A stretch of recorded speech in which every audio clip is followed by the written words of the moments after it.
vocês hoje algumas lições aprendidas, dá um resuminho sobre esse livro, que chama O Gerente Minuto, em português, The One Minute Manager. Alguém já leu esse livro?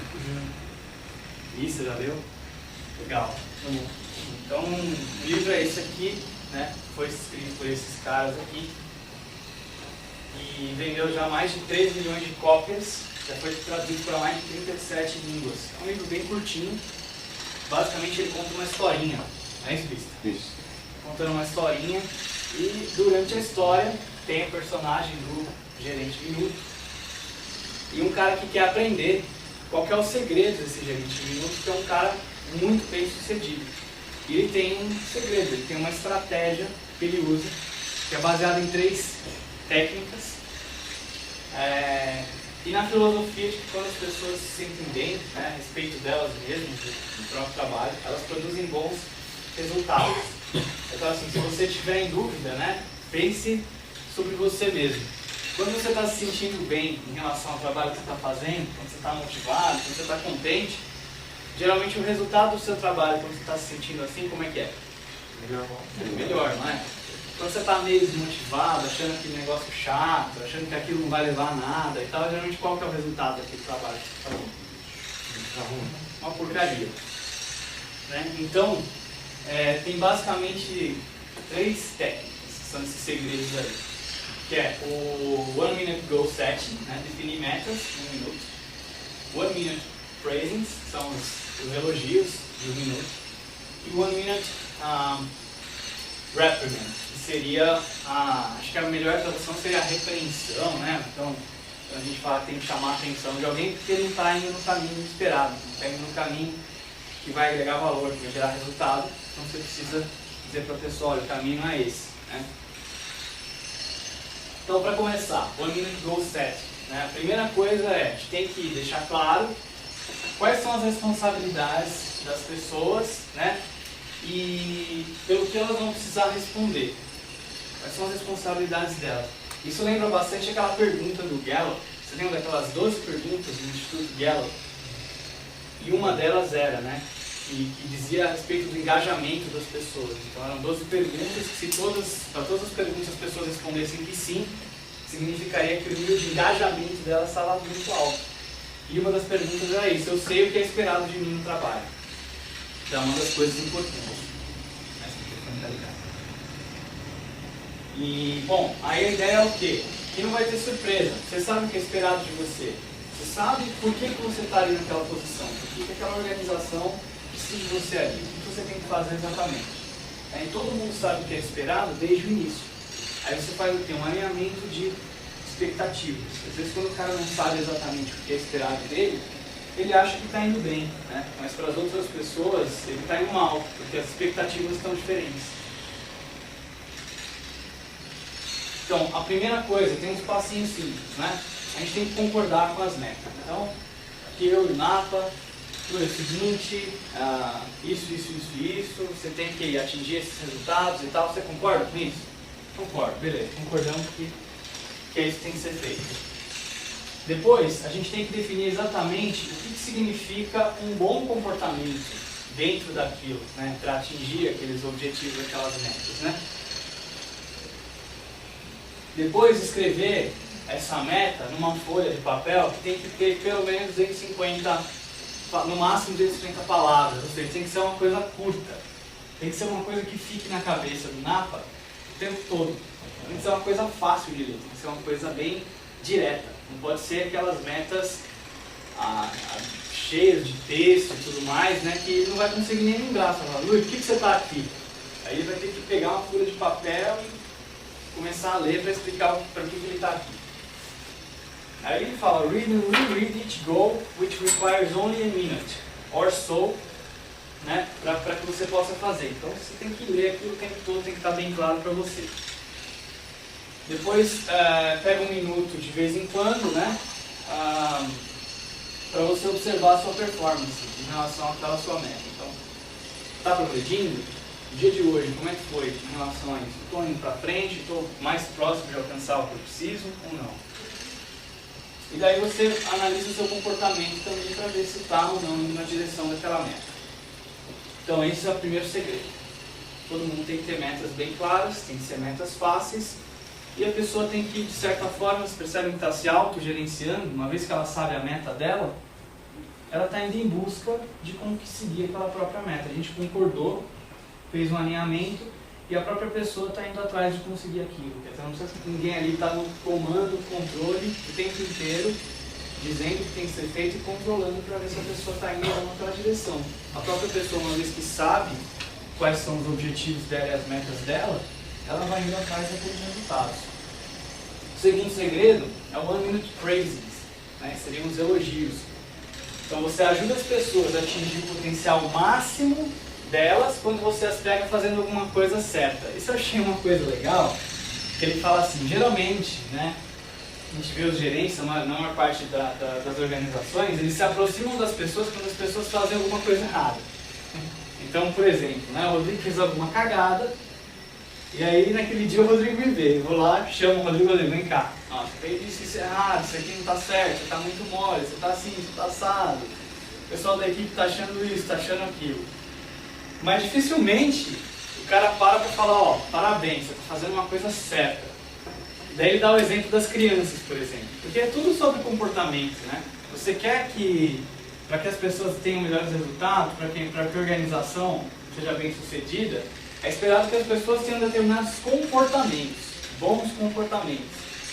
E quando a gente está lidando com criança, por exemplo, a criança está começando a andar, né? E você quer que ela continue com aquele comportamento de tentar andar ou de conseguir andar. Então, quando ela consegue dar um primeiro passinho lá, o que você faz? Antônio, que é o pai novo, o que você vai fazer? A Júlia deu o primeiro passo. O que você vai fazer quando vai? Vou elogiar ela. De que maneira vai elogiar? Ah, sei lá, vou dar um beijo nela, sei lá. Bater palma, dar um beijo, fazer carinho, né? Fazer festa. A dancinha do primeiro passo, sempre vai ter alguma coisa ali pra começar. E aí ela vai sentir o quê?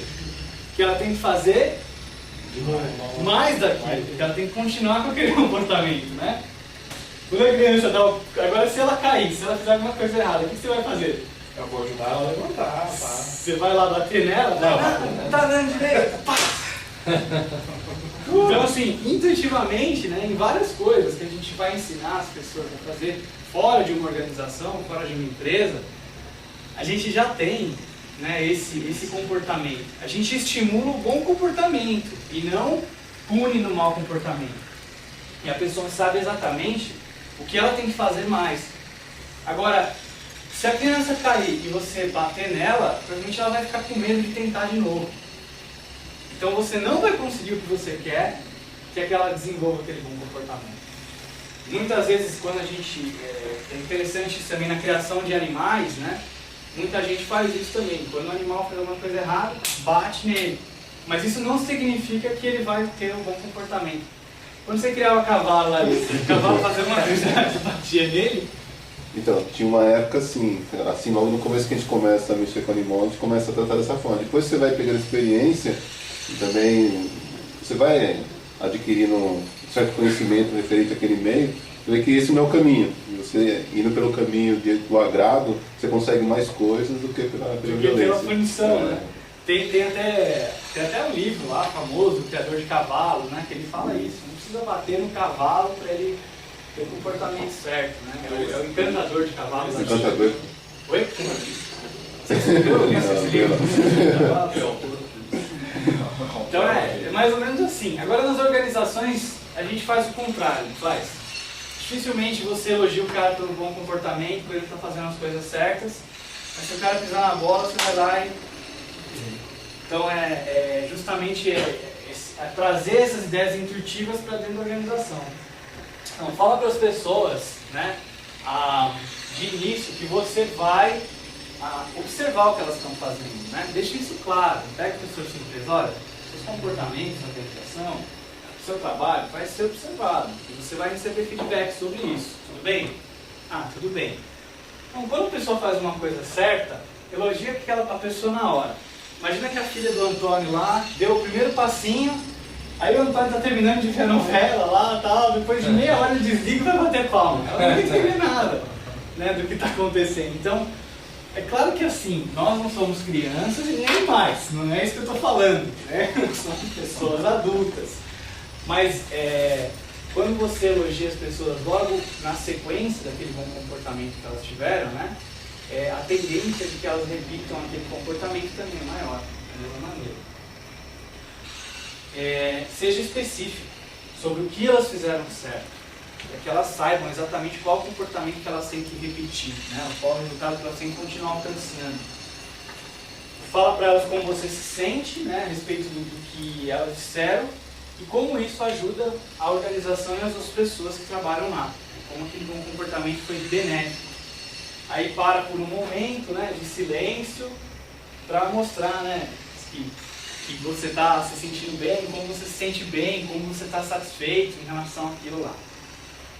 E daí encoraja, né, para que elas possam continuar fazendo mais e mais daquilo, né, motivo. Aí aperta as mãos, né, ou toca na pessoa, né, isso aí, parabéns, tal, para deixar claro que você suporta aquilo e o sucesso dela na organização. Você está, na verdade, aqui a ideia é você mostrar que você está torcendo pela pessoa, né, que você quer que ela melhore sempre mais. Então isso aí. Então o primeiro segredo e o segundo segredo.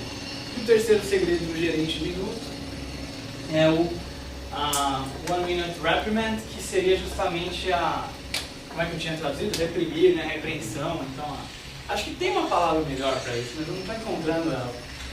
Quando alguém faz alguma cagada, você repreende. Então, de novo, né? Fala para as pessoas que elas vão ser observadas, você tem que saber que você está observando o comportamento delas. Imediatamente repreenda também quando alguma coisa estiver errada. Mesmo motivo do elogio, né? Para que associem uma coisa com a outra. Mas aí como é que vai funcionar? Você fala exatamente o que deu errado. Olha, bicho, esse manche errado que você acabou de fazer aí, tá? Por exemplo, né? Na hora, não espera a reunião diária do dia seguinte. Aí, diga para as pessoas como você se sente, né? Qual o sentimento que dá quando você ouve. Qual o sentimento que dá quando vem o Ismael, o Vendola e o El te procurar e o próprio cara que fez o merda errado não vem junto e fala assim: deu merda. Senão quando o Fábio falar pra você que fez o merda errado. Fica assim, cara. Fiquei nervoso. Expressa isso, pro cara saber o que ele fez você sentir, né? Só que o Fábio tinha a mesa no meio, senão. O cara se impressiona com uma unha na testa do cara. Não, não, fica assim, ó. Você fez um monte de vontade de quebrar a cara. Eu não conversei com ele, mano. Ele tá na Depois você para por alguns segundos, né, de um silêncio desconfortável, que é pra, do mesmo jeito, né, depois do elogio, que é pra deixar a pessoa entender a situação toda. Aí, de novo, né, shake hands or touch them, in a way that lets them know you are honestly on their side. Na verdade, aqui a intenção é o seguinte: olha, eu estou falando isso pra você, esse problema, porque na verdade eu quero que as coisas deem certo. Eu sinto prazer de vir aqui falar pra você que as coisas deu errado. E eu nem tô aqui pra gritar com você, nem pra te fazer passar vergonha. Sinto prazer de vir, cara. Sinto prazer de fazer cagada. Eu tô aqui pra mostrar o seguinte: a gente precisa corrigir isso, porque isso está causando um impacto ruim na organização. Você está fazendo uma coisa que está prejudicando o nosso trabalho, todo mundo. E eu tenho certeza que, na verdade, você pode fazer melhor que isso. Eu acredito em você, eu valorizo muito o seu trabalho e eu estou aqui para te ajudar. Então, uma pergunta de mão. Dá uma chave de braço. Uma chave de braço. Então, porque geralmente quando você vê um cara dando uma bronca na outra, você não precisa nem ouvir o que eles estão falando. É só você ver as faces, né? Geralmente a mão pra cima. Não precisa nem ouvir o que está falando, você já sabe o que está acontecendo ali. Então você reafirma, né, que você pensa bem deles, né? Mas não, né? Então assim, você para, olha, eu gosto muito de você, cara, mas a sua performance atual, o que você acabou de fazer, eu não posso aprovar.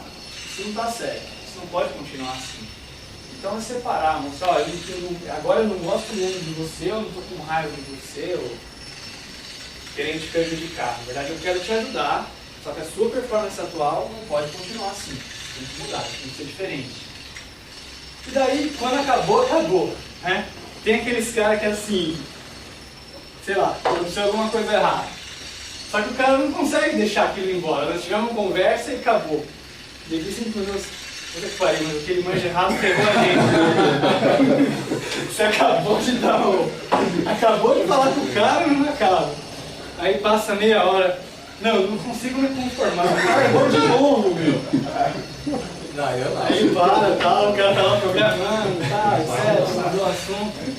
Mas já é a terceira vez.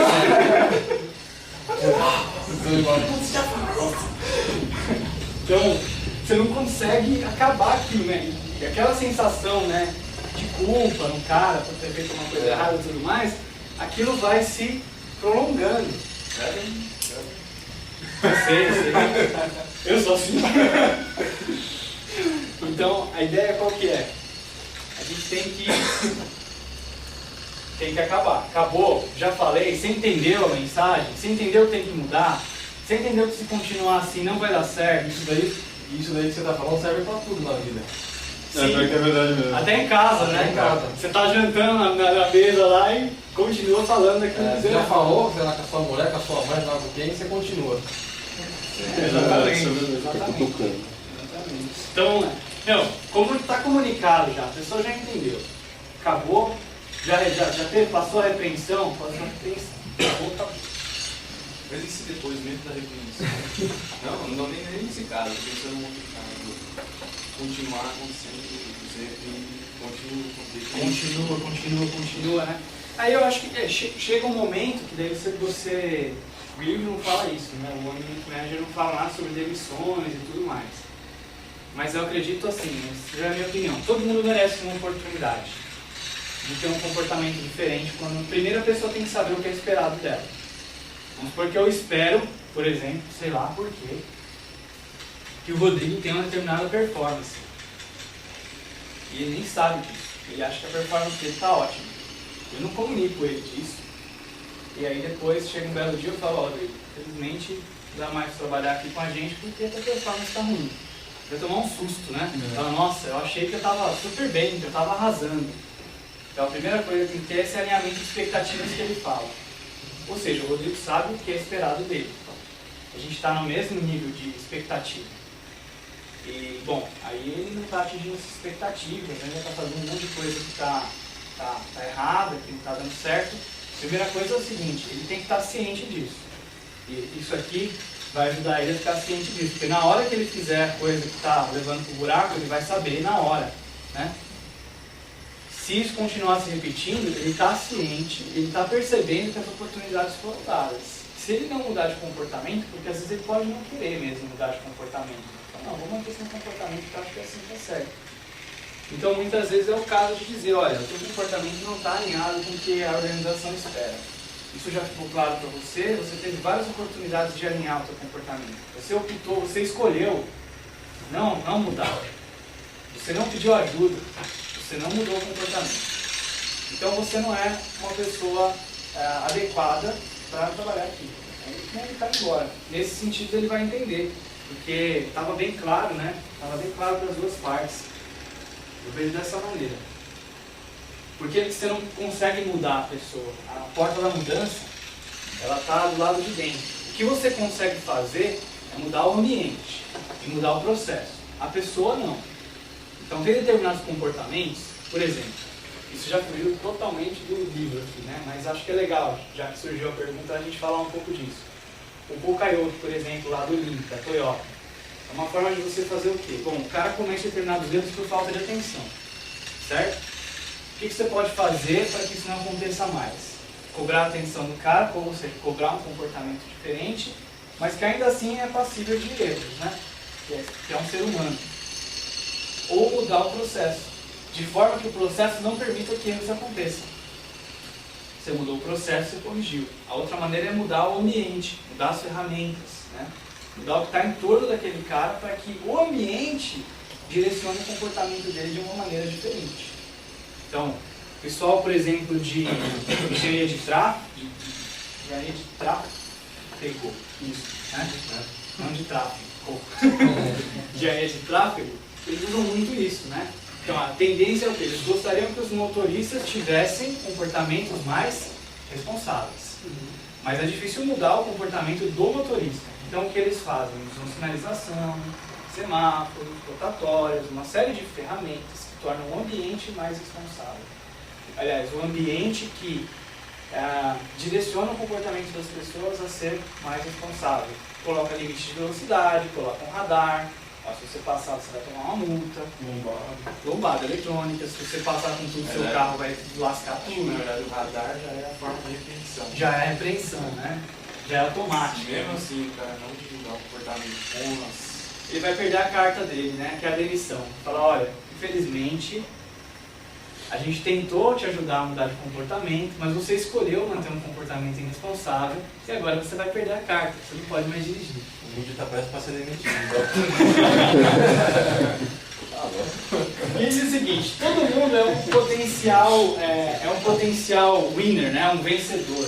Os americanos têm muito disso, né? Você é um loser, você é um perdedor, né? A gente sempre vê nos filmes isso aí, nos desenhos animados americanos. Algumas pessoas são diferenciadas, né? São taxadas, a gente usa labels, né? Esse aqui é um perdedor, esse aqui é um ganhador. Então ele fala assim, primeira coisa, todo mundo é um potencial ganhador. E você pode escolher, né, em contratar ganhadores, o que pode ser muito difícil de encontrar e muito caro, né, para manter, contratar. Ou você pode contratar pessoas que são ganhadores potencial e sistematicamente treiná-los para que eles se tornem esses vencedores, né? Então, na verdade, o que ele quer dizer é o seguinte, todas as pessoas são potenciais vencedores e elas podem ser, esse potencial delas pode ser explorado, se elas quiserem, se elas escolherem assim, né? Então, a ideia é o seguinte, pega um minuto agora, olha para as tuas metas, olha para a tua performance, né, e veja se o teu comportamento está adequado, ele combina, né, ele está indo de encontro com aquelas metas. Então, um exemplo, olha, eu quero me tornar um desenvolvedor Java, Scala, sei lá o que, muito bom, etc. e tal. E aí você começa a olhar, a maneira que eu estou me comportando está me levando a alcançar isso, a atingir essa minha meta? Eu não estou estudando nada. Eu estou programando do mesmo jeito que eu sempre programei. Não estou vendo nada de novo. Então esse meu comportamento está me levando a me manter equilibrado, entre aspas, né? Porque quando você não se mantém estável, na verdade você está caindo porque o mercado está mudando, as coisas estão mudando e tal. Esse comportamento não está te levando para aquela tua meta. Então é importante você fazer esse paralelo, né? E é isso aí, pessoal. Recomendo que vocês leiam o livro, porque no livro tem livro. A historinha é muito mais legal, mas a essência do que o livro ensina, basicamente, é isso aqui. Agora, com a historinha, vai ficando muito mais claro, muito mais divertido também. Obrigado.